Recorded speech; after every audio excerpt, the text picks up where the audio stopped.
రేణు దేశాయ్ ఈ పేరుకి ప్రత్యేక పరిచయం అవసరం లేదు. ఒకప్పుడు బద్రి, జానీ మూవీలో నటించి ఆ తర్వాత తెరకు దూరమైంది. తర్వాత పవన్ పెళ్లి చేసుకుని ఇద్దరు బిడ్డలకు తల్లై వాళ్ల మధ్య మనస్పర్ధలు రావడంతో విడాకులు తీసుకున్నారు. రేణు పవన్ కి దూరమైన తర్వాత టెలివిజన్ ప్రోగ్రాంలో జడ్జ్ క్యారెక్టర్లో కనిపిస్తూ అలరిస్తోంది. అయితే ఆమెకి పలు సినిమాల్లో నటించాలని ఆశ అయితే లేదు. కానీ యాడ్స్ లోనూ బుల్లితెర మీద మెరవాలని మాత్రం రేణు ఆశపడుతోందట.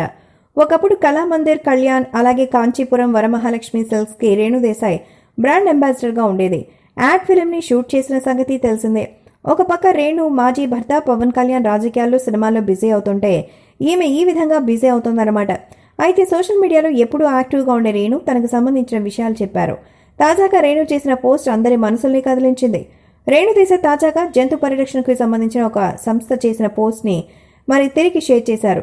ఒక జంతువు లైఫ్ టైం మొత్తాన్ని, దాని భయం, బాధ, అలాగే నొప్పి ఇవన్నీ కేవలం నా 15 నిమిషాల సుఖానికి సమానం కాదని తెలుసుకున్నాను. కాబట్టి అది నచ్చకే వేగంగా మారిపోయానంటూ పోస్ట్లో రేణు దేశాయ్ చెప్పుకొచ్చారు.